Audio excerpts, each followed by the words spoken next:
Welcome everybody to the Heart Coherence Collaborative. Today we are so excited. We have Lee Harris joining us, who I've just recently got the chance to read his newest book, which we're going to be talking about today. We're going to be going in deep on channeling and all things spirit. Lee is an amazing guy, so we're excited to have this conversation. Yeah, so we're going to open it up as we normally do with some heart coherence. Yes, let's dive into the heart together.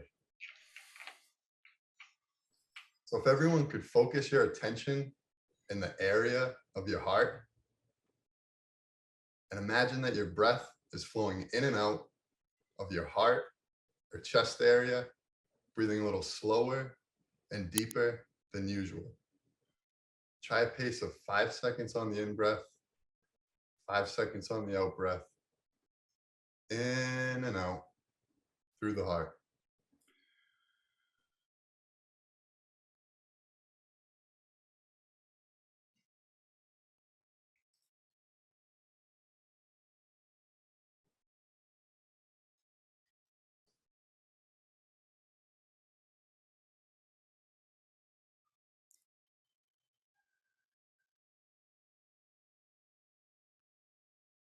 Now, as you're breathing in and out through your heart, I want you to think about a place in your life which makes you feel a deep state of ease. This could be a place in nature, could be at the beach, could be at a relative's. Wherever this is, just be there now. And with each breath in and out through your heart, draw in that deeply relaxing feeling of ease.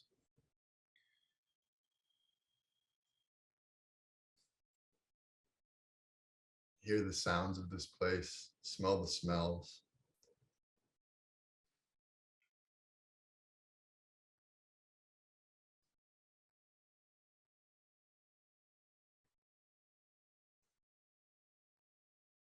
And next, still breathing in and out of your heart, 5 seconds in, 5 seconds out. Go back to a memory from your childhood or maybe early adulthood that was just really nice, really sweet, maybe really free. Could be you on a bike, could be exploring, could be Christmas. Any good memory that brings that sense of nostalgia and joy.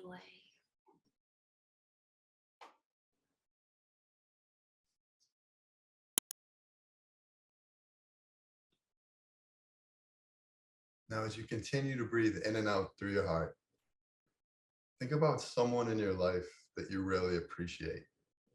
This could be a mentor, could be someone in your family, could be your love, could be a child, could even be a dog or a pet. But as you breathe in and out through your heart, just feel all that appreciation well up more and more with each breath in and out through your heart for that person or pet.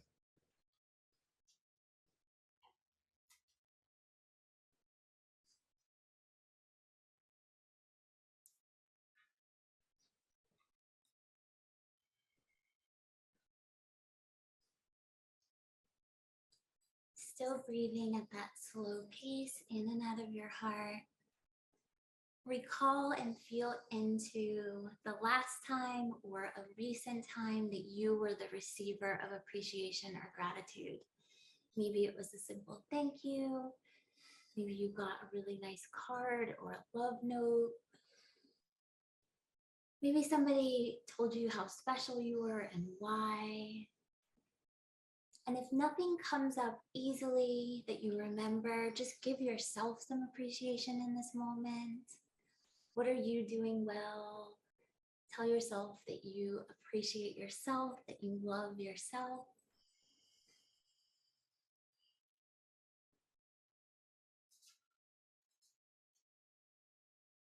Whenever you're ready, you can open your eyes.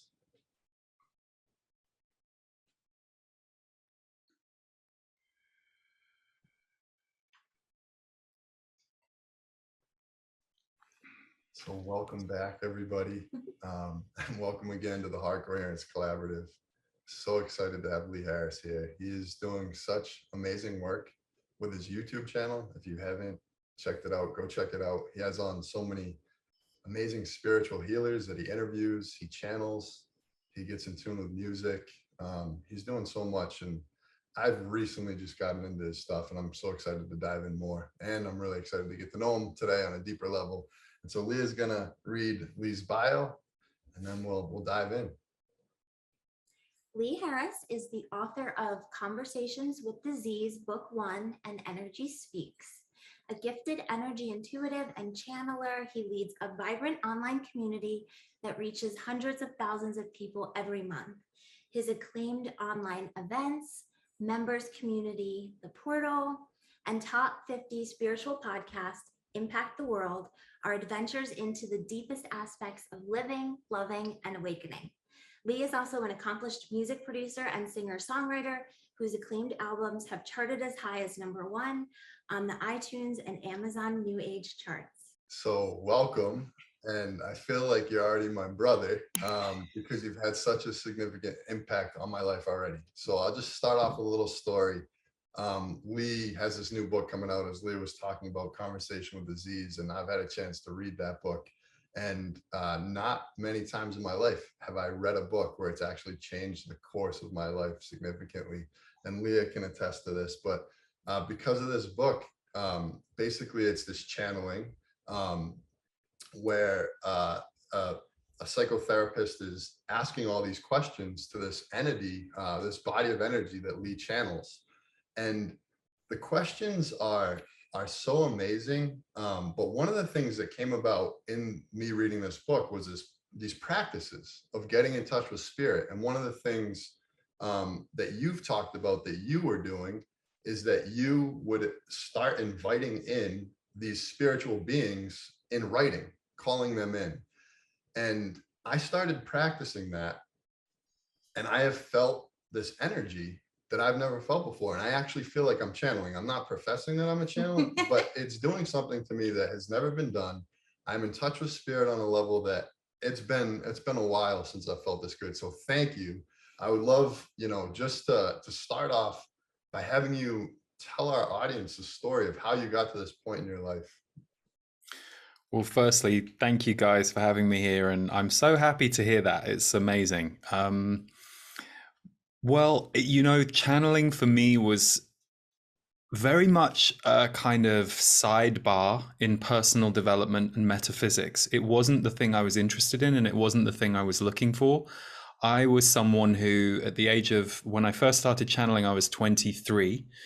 And I had at that point been going for tarot readings and shamanic workshops and yoga workshops and healing workshops and, reading all the books that I could since I was about 16, when I had come out of a childhood where the short version is, the sensitive, empathic side of me that was intuitive, that had no tutoring. Even though I had a family that looked after me, supported me, there was no one in my world who could help me understand that side of me.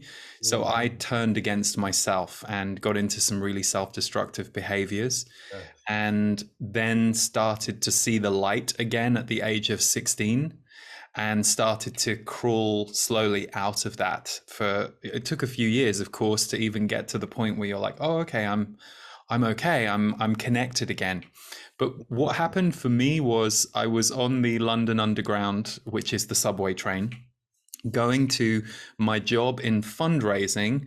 That was a job I cared about because it was fundraising, but my real dream and passion at that time was being a singer-songwriter, and that was what I was pouring all my energy into.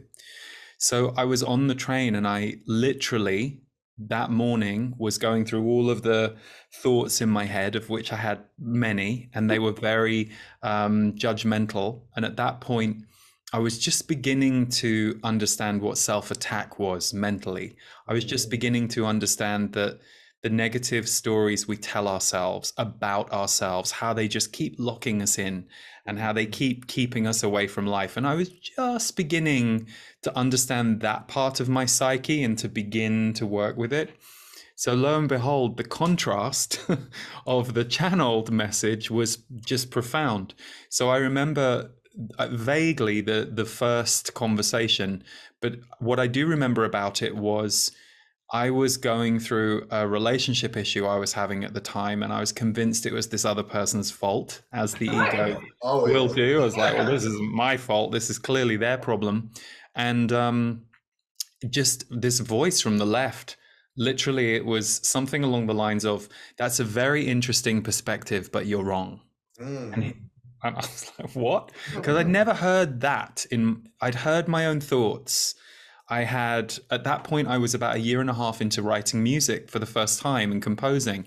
So that was kind of like a miracle frequency that I kind of found. And they've later told me they got to me through music first. That channel opened, and then they were able to get me verbally. And they said they'd been around me since I was a kid, but from the age of 6, I had shut them out.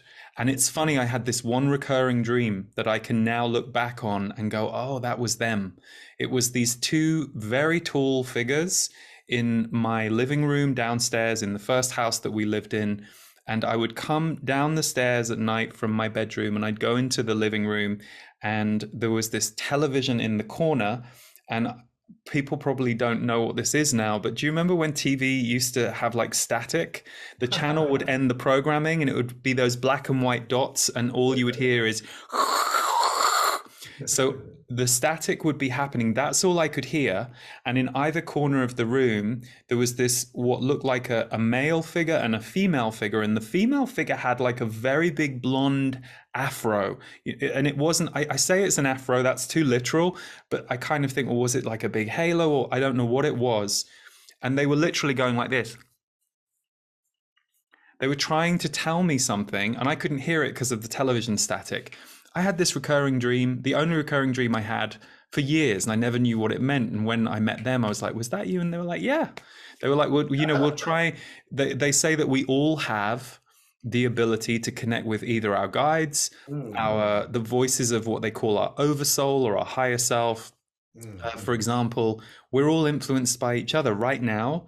We 3, and even anyone listening or tuning in on this, we're all slightly influenced by each other. We're all slightly becoming each other. Or if there's something one of us says that we don't like, we'll defend against it and become a bit more another side of ourselves. So they say it's far more amorphous than we choose to see it. And as humans, thus far, we have been programmed to forget our connection to spirit. But for me that day, it was very clear. And as I asked them questions, I thought, well, is this multiple personality disorder? Because this is a very clear voice that has opinions that I don't possess. And it has wisdom and intuition and perspective on things going on in my life that I don't write down the questions so I could write down the answers. But it was very clear to me very quickly that they were home. And my biggest challenge was, how the hell am I going to tell anybody about this?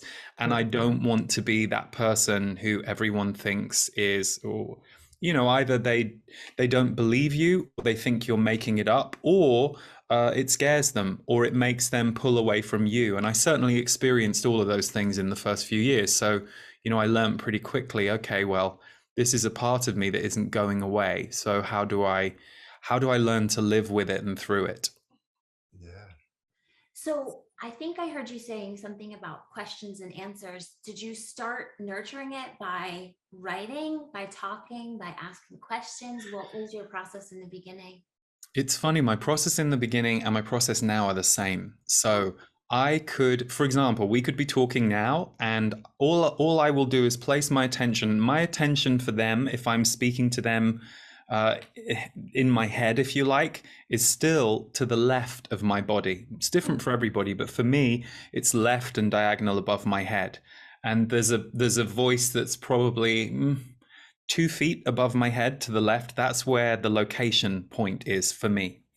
So I can just have a quick chat with them like that about something, but still to this day, the reason I will get my computer out, I will put the date at the top of the document, and then I will either have specific questions, or I will literally write, "How am I doing?" ? And then I let fall onto the page what's supposed to fall onto the page. And I will do that fairly regularly, sometimes more regularly than others. It just depends what's going on in my life or what I'm wondering about. And the reason I started doing that at the beginning was I wanted to test it, because I thought, well, hang on, I need to really test this. So I would ask personal questions, questions about other people in my life, and also questions about more universal concepts. And the reason I wanted the writing at the time, I think it was pen and paper. The reason I wanted it was so that I could go back and look at it.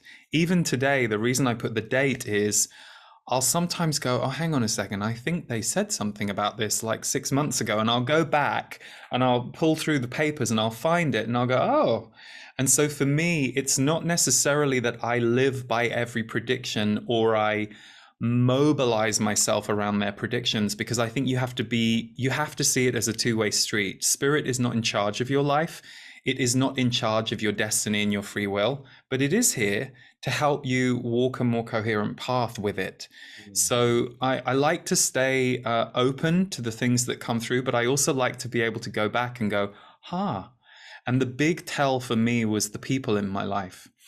I would be unsure about something with a friend or a family member, and I would ask them a question about it, and they would go, well, they're behaving this way because they're scared. And they're scared because, and I'd be like, oh. And then I'd go and be with that family member and I'd go, oh my God, like I couldn't see that before. But they helped me develop my own intuition and empathy, because they would give me information that I perhaps hadn't yet caught up to. And so then, of course, like anything, over time, if we practice trying on that awareness or ingraining that awareness, it slowly over time starts to affect your everyday normal. Yeah. So what I found through doing that practice that you mentioned in the book is just that I now have a connection with this loving energy that is always there. And that feels really good to me. So I would just love to hear you talk about, I know you said that there's these two big beings that came to you originally, but for you, I know it's expanded significantly since that time. So how did that expand from two beings to now the Z's? And if you could introduce our audience to the Z's, I think that'd be really beneficial. Yeah, so the Z's were actually named by the people who were listening to my work. And it's funny, even though my recurring dream was of these two figures, which you could argue could be the symbol of masculine, feminine energy, which certainly at the time was pretty much what we were looking at. I think that those definitions of masculine and feminine are definitely loosening and growing and evolving right now in our culture. But what happened was I said, are you my guides? And they said, yes. And I said, well, how many of you are there? And they said, we're a group of 12 that you are mostly going to be speaking to, but we are a broader group than that, and there are 88 of us. But then they said, and this is where it's a rabbit hole, they said, but we're not fixed as 88 either. They said, think of us as a consciousness library, and we can channel other parts as needed. And they said, you are not one person. You might think of yourself as the human being you are with the name that you are, but you are actually a composite, not only of the lives you've lived before and the soul energy you came in with, but you are a composite of every person that's ever influenced you in your life and world energies going on today that you can't even see or feel. So I was like, oh, that kind of spanned my head a little bit, because that was a little different to what I guess read at the time. I always thought, oh, you get one angel that you speak to or one guide. So it was a little different, but it didn't feel wrong. It felt true. The reason the Z's came about was I asked if you have a name, and they said, well, we don't have names the way humans have names, but they said, we know you need a name, so you can call me Zachary, and I'm the lead spokesperson. So Zachary is still to this day the voice that I hear when I speak to them. However, after I'd been publicly channeling for a few years, that took about 4 or 5 years. A friend encouraged me to do it. And so I started publicly channeling, and I would do it for small groups or on audio. And that would go, around the world, I guess, from 2006. A couple of other energies came forward, and it happened quite randomly one day. But she said, I'm Zayadora, and I am, if you like, the feminine energy counterpart to Zachary's male. And she was very interesting because she would speak all about the heart. She would speak all about presence. And she was very peaceful. Like Zachary was peaceful, but had a kind of, I guess, a kind of directional energy within him, which we often associate with traditional masculine, I guess. But Zayadora was just enormous. Like when I was channeling her, it was the best I would ever feel because she would just be really wide and really peaceful. And it's funny, I'm feeling I haven't channeled her for years because they said in 2012 we're now going back into one single voice. There was Zachary, Zayadora, and then Zachariah, who was the most humorous, cantankerous, kind of like a character. I was a little embarrassed about channeling her sometimes because even though I could see it was entertaining, it was a little, it was a little edgy. So the people who followed my work started calling them the Z's because you never knew which one you were going to get. So that's how they became named. But yeah, the fact that they're a large group and that some of them have been incarnate, some of them haven't. They speak about being a voice of galactic consciousness. So they say we aren't just Earth, we aren't just some other planet. They say think of us as a consciousness library that straddles all of it. And they say we're at this really key time where we're remembering our galactic place in the universe and not just our human place on Earth. Yes. It makes me want to ask more about, just because anytime I have somebody who is a channeler that I have read some of your book, but not all of it. Kyle mostly has had it for the time that I held it hostage. So well, thank you for reading some of it. But honestly, I'm enjoying the benefits of his having read it and being experienced. So I'd rather you have read it. So yeah, I've got some snippets of it, but just having you before me makes my soul want to ask every question that's like all the good questions, you might have a source. So I feel called to ask, just what is this? Like, where is this place, Earth? Where are we? What is God? Like, what is the actual structure of everything? I'm sure that these beings, in the midst of the structure of here and God, have told you some part of an answer to those questions. And I would love to know what you've learned. Well, I can tell you what I've learned, but I don't know if I can answer that question because I'm also a student of this kind of knowledge, I guess. And I'll tell you what has come out, which I thought was very interesting. And book 2 is coming in May of 2023. And in book 2, they go into this in a bit more detail. They basically say that 10,000 years ago, or around 10,000 years ago, there was a massive shift on the planet that in some ways, they used the word clamped down on our soul energy. Our soul energy was stronger, apparently, in this previous time. And they say that because of various, they'll use the term galactic war elements that were going on at the time, Earth became somewhat quarantined. And this is hard to, I don't want to sound judgy with this, but it's the words that come to me, somewhat dumbed down. Like our potential as to who we were able to be got clamped in place. And they say that we are now at a period in time, it's like a 300-year cycle on the planet, that this is the kind of breaking open point where that level of consciousness can come back. And it can, again, not only be embodied in humanity, but be embodied in the planet as a whole, which is why we're going through such a shaky time.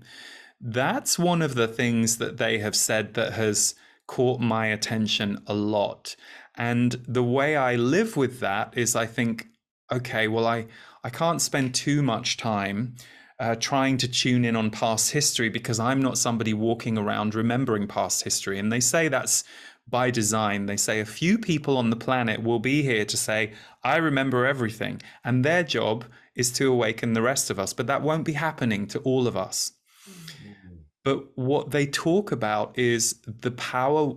They say a lot that our power is in the earth more so than we realize. We often look to the stars and they say, no, you need to look down into the ground and feel what's been pushed down into the ground.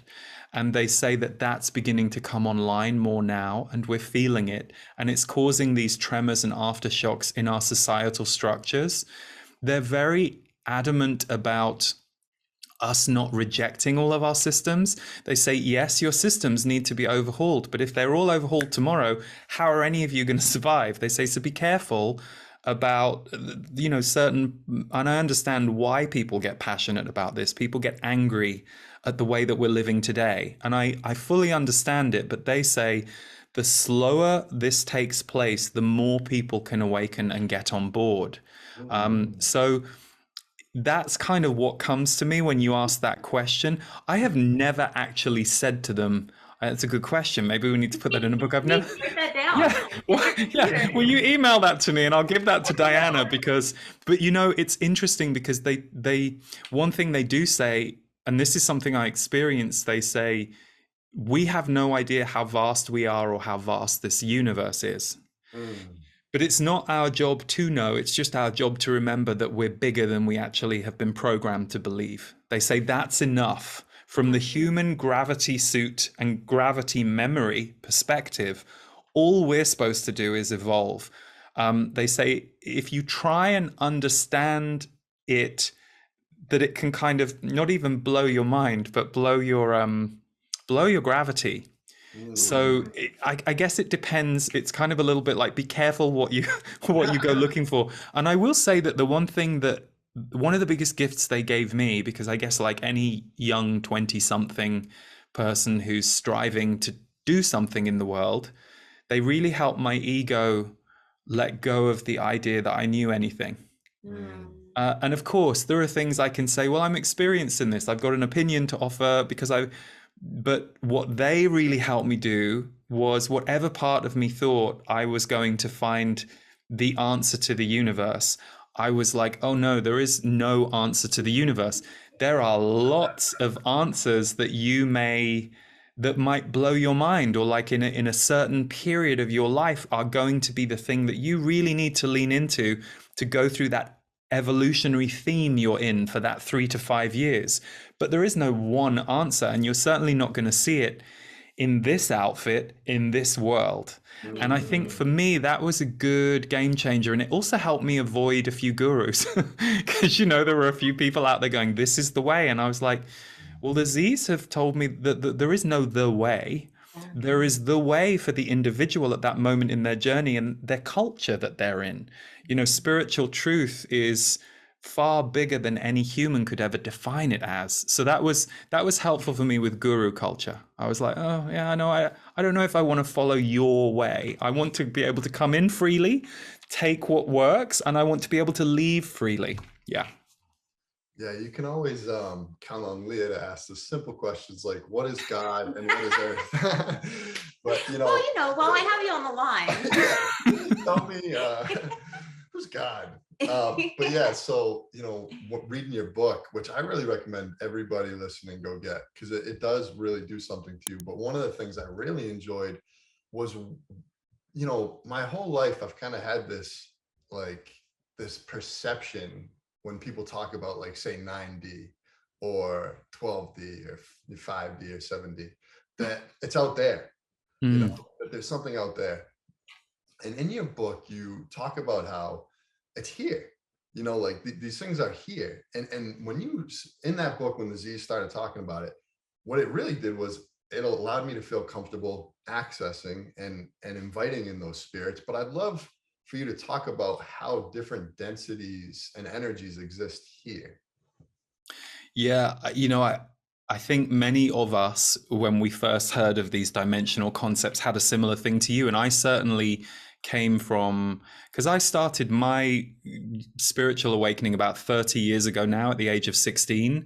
And I think especially that first decade, so it's going back in time a bit, there was this idea of you're supposed to heal yourself of everything and you're supposed to get to the 9th dimension. There was this goal, there was this idea of we are all doing this to try and get to nirvana, and thus kind of missing what was going on in where we were, or wanting to reject where we were so much that it was very hard to be grateful or feel present. And what the Z's say is that we are going in and out of the dimensions all of the time.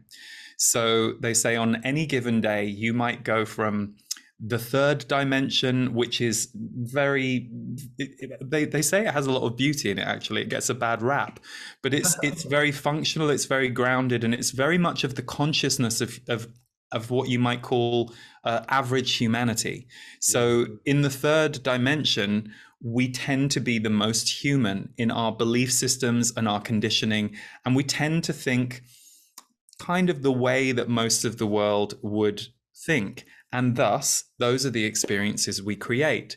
But when you go into fourth dimension and fifth dimension, you start to have more magical experiences. So, for example, synchronicity awareness is a fifth dimensional thing. But I know many people who, and myself included, who at 11 a.m. in the morning, you're in the 3D consciousness of, oh God, I've got to talk to the accountant, and this is bringing up my money issues and my money fears, and oh, I've got to shake that. Oh, where does this come from? My family. Oh, I need to let go of that. That's kind of excavating in the 3D. But then at 2 o'clock, your magical friend calls you, and the two of you are like reminiscing about synchronicity, and you're in 5D for like 20 minutes. And then half an hour later, you listen to a piece of music that lifts you into the fourth dimension because it has a lot of love in it. So there's a more elevated energy of love in that music than there is on the high street or at the mall that day, where you've got to go next to go to the dentist, and you don't want to go to the dentist, so you go back down into 3D. But all of a sudden at the dentist, you meet this quite magical person. So they kind of say we're doing it all of the time. Now, are there people on the planet whose goal it is to, I want to live in 5D all the time? Yeah, there are. And there are certain people who achieve that. But what the Z's say is the problem with that thinking or that goal is that there is usually a level of rejection going on, or there is usually a level of escape, or I don't want any part of this. So they say, check the part of you that says you don't really want to be here on this planet, because that's a script that runs for many of us. And the Z's always say, if you are alive today, there is no mistake. They say you might think you got dropped off on the wrong planet. You resent that you were born at this time, or that you don't like the suffering on the planet. And they say it's so easy to die. They say that we all have many, what they call exit points, plotted throughout our life. We might have 80. So there might be 80 exit points in your life, which is a moment where your soul goes, is this the time to take Kyle off the planet? No, it's not quite right. Oh, this next one. Oh, this is close. And the reason they say the exit points exist, we often think of it in a very self-focused way. They say no death happens on the planet for the individual death. The death that takes place on the planet, someone leaving their body, there is always a congruence with who will be left behind and who will be affected by this death. What is the maximum benefit of this death for all humanity? So I always found that interesting, because I thought, well, what if someone's a real loner and they didn't know anybody? And I think that question got asked once, and they said, well, they're still having a vibrational effect on the planet. So their vibration is affecting things. But they talked about big figures like, for example, Princess Diana, whose death was very tragic for everyone who loved her, and especially her sons and the people who were close to her and loved her. But they talk about her as this heart wave. Because of the way that everyone was connected to her, her death was this massive heart wave for the world. And so the exit point had what they would call maximum effect. And they were saying that you can get smaller versions of that in everybody's lives. So they say that we have all these negotiation points all through our life where we can leave. And so that's just something that really was interesting for me, because there were a few times in my life where things felt a little fragile, and I was like, am I, or if you have that moment where you think, oh, I've got this weird premonition about a car crash. Okay, I'm going to really concentrate while I'm driving now. I'm going to feel that there's a little fragility, that we can work with it in that way. But their point is, you're here for a reason, and you're here to not just go through your own healing and your own expansion, but you are literally seeding that energy on the planet as you go. So unfortunately, or fortunately for us, depending on how you look at it and how you feel that day, I guess, we're here to create the consciousness wave through working on our own, sharing it with others, and allowing it to come through us. I have personally negotiated a bunch of those times because I have almost died probably more than most people. So That doesn't surprise me. And can I say why? Because it's so funny. I've only just met you guys, but when I met you, I was like, oh, how interesting. You're very earth and you're very off earth. And of course, you have that psychic connection and you have that it doesn't surprise me that staying in your body and kind of being on the ground has been an area of work for you. that's interesting. And it's funny because I was going to ask you, I am personally focusing in more and loving the 3D. And I suffer from what I think you said is the danger of wanting to get to other dimensions. It's that it's really just avoidance or escape, which I've tended to like to do in the past. So I was really interested in the thing you were talking about focusing your energy on the earth and wondering, is there practices or ways to do that? I feel like it's become popular to do like earthing Grounding, stuff yeah. and all that. Has there been word about what would be a good way to focus on the earth? Well, firstly, I also feel like you, that I feel like the more I've, I guess, evolved, if you want to give it that label, I've found myself able to appreciate the small moments and the simple moments. But there was a period where I had to really go hunting and go out to the stars. And, I think I often think when we do that, we're recollecting forgotten parts of ourselves, and then we get to bring them back and we get to breathe a bit more room into our actual bodies because our bodies don't feel quite so isolated. Now we've brought more spirit back and we are then safe enough to heal. So we start to excavate and heal some of the stuff that we've carried. So I very much relate to what you're saying, that the beauty of being present and the beauty of this world exactly as it is. One of the things, well, they talk about a few different things. They say that even though any meditation practice or anything like a breathing practice or anything that works for you is wonderful, and if it's working for you, lean into it. They say if we would only sit quietly for 5 minutes a day with no focus, no thought, but it's a scheduled 5 minutes a day where you just sit and you let nothing be there. They say that after doing that for a few weeks, especially if you do it every day, you'll start to notice that in the nothingness, a great deal starts to appear that you weren't previously sensitive to. And having done that, it is true. It's very interesting. So I'm a big fan of whatever works for anybody. But for me, sitting and staring at a blank wall has worked wonders, like in a way that I would never have believed. But what they offer that for is if you are someone who is in tune with energy, spirit, a bigger part, a bigger version of you than perhaps you feel you've yet revealed, that when we sit still and we go quiet and we stop any stimuli coming in and we just let whatever thoughts or anything move through us, we will come to this still point inside where essentially we'll be able to hear and feel very differently. But they talk about all the usual things that we've heard from many sources. They talk about pets and animals and how grounding they are for us, and also because they say they are sensory. They say animals are sensory in a way that we who have language have sometimes detached from. So being around animals, but also nature, they talk about the power of nature that we have forgotten to see and feel in our culture anyway. And so they say when you are in nature, you will notice not only does your nervous system reset, even though it can be shocking if you're not used to being in nature. At first, it can be a bit jarring for you, kind of like going on a silent retreat for 21 days for the first time in your life. But once you've calibrated to it, you will start to feel and perceive the information that's there, that's very sensory and a lot more abstract. So yeah, there are various different things they say, but the biggest thing they say is what works for you. They say too many people are following something that someone else told them will work and it's still not working. And they've decided that that's the thing. And they're like, be in joy, laugh, dance around your house, put on music that you love.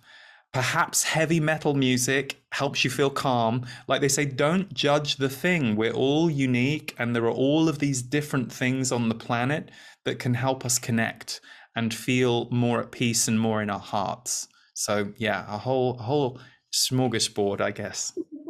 Beautiful. Yeah. So since this is the Heart Coherence Collaborative, where we go into the heart and then move ourselves into elevated emotions, I'm curious that and how it influences dimension and density. So emotions, like, are different emotions existing in different dimensions? Like if we're experiencing fear, are we in 3D? If we're experiencing gratitude, are we in 5D? It's a good question. Hang on.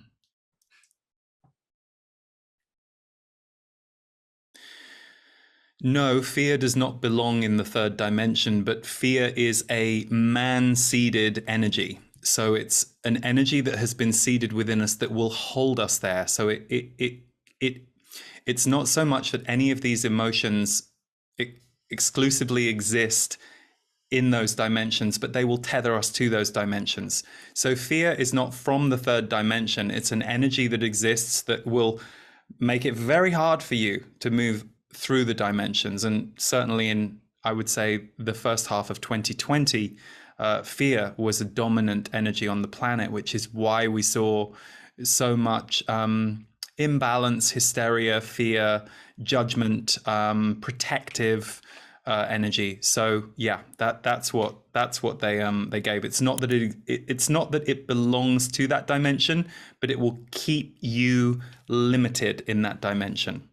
Whereas the octaves of love, the octaves of peace, they exist in higher dimensions, and they are energies that will not only maintain you in those dimensions, but they will also be energies you can create with. So for example, when we're being creative and when we're bringing love or peace through a creation, we're creating something from a higher dimension and birthing it, bottling it on the planet, which is why we tend to love creations that uplift or inspire us.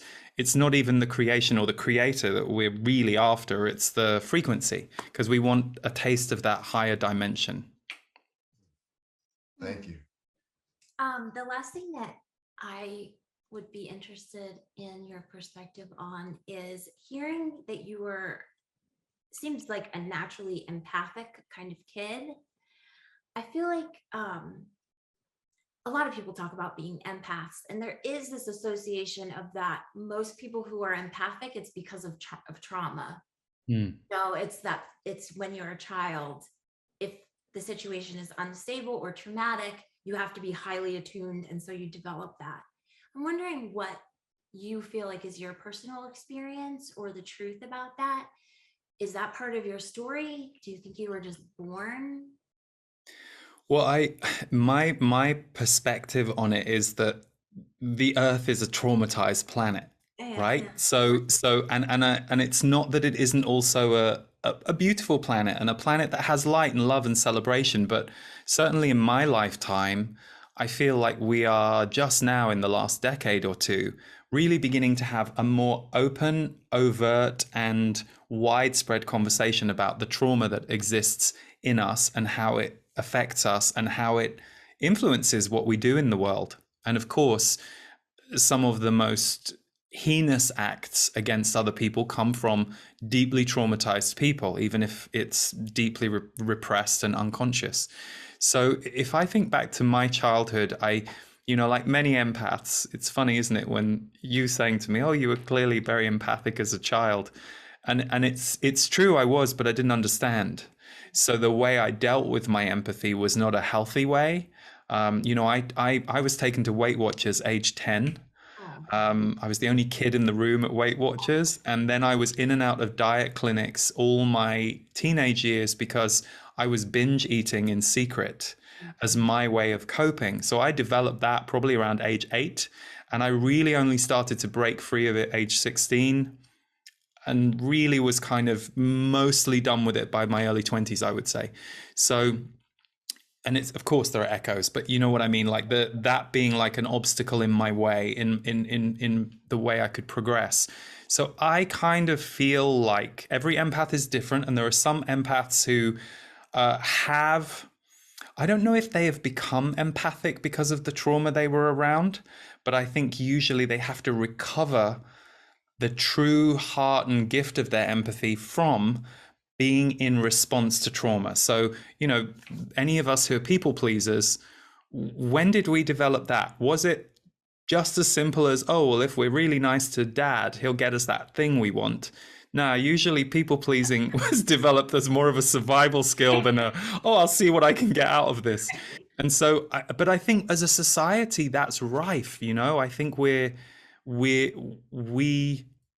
are all in unconscious and conscious patterns, depending on who we're with or depending on what comes up in us. Oh, I've gone back to visit family and some of my family stuff has come up and I'm not in as much grace as I normally am. Okay, cool, then I'm not in as much. Okay, well then let's look at this. How do I get to grace? Is it even possible to get to grace in this relationship? Maybe it isn't. Maybe just getting out unscathed is like woohoo, success. So I kind of feel, yeah, I don't know if I've answered the question, but I feel like it's a complex, obviously it depends on the individual, but if I look at it from that standpoint, I think if someone who is an empath or is highly empathic to the emotions, feelings, and energies in a room, in a society where those things have not been included or have not been talked about, you're going to be in trouble. Like, even if you had like a fairly decent family and no one was really being awful to you, you're going to feel slightly dysmorphic about the world.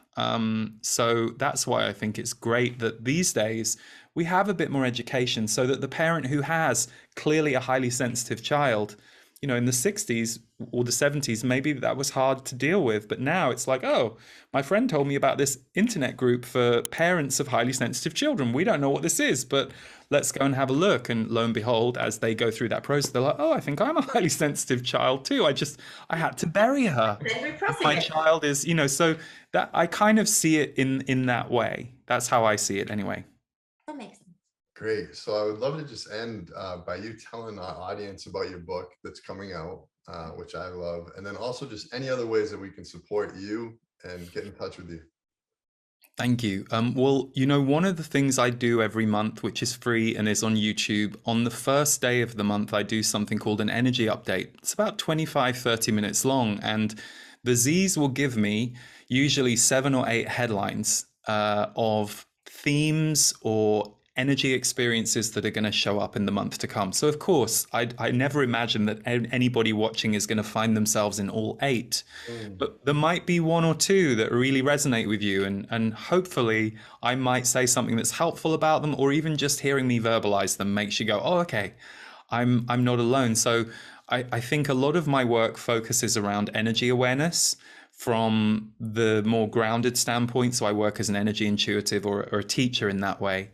And then, of course, the Z's, the direct channeling, which I do in my portal community, my monthly community every month. And there are lots of recordings out there and these 2 books. So my website's leeharrisenergy.com, and you can find it all there, or the YouTube channel is Lee Harris Energy. And then we have a lot of music as well, which we produce, and we tune to 528 hertz, which is a healing frequency. So some of it's a bit more new age, some of it's a bit more like new age pop fusion. It just depends. So we're always putting new music out, myself and Devor Bozique, who I work with.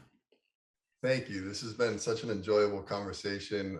Definitely go get his book, anybody listening. It's really, truly had a significant impact on my life already. And I would love to have you back on. Hopefully this is just the start of a great friendship with you, Lee. And thank you. Thank you so much. Thank you for handling my big questions. No, I love it. I love it. And you two are lovely. I can see why you do the heart coherence. You have a lot of love, energy in you. So this was a real pleasure for me. So thank you for having me, and thank you to all your listeners and viewers. Thank you so much, Lee. We're sending love to everybody. Bye, everybody.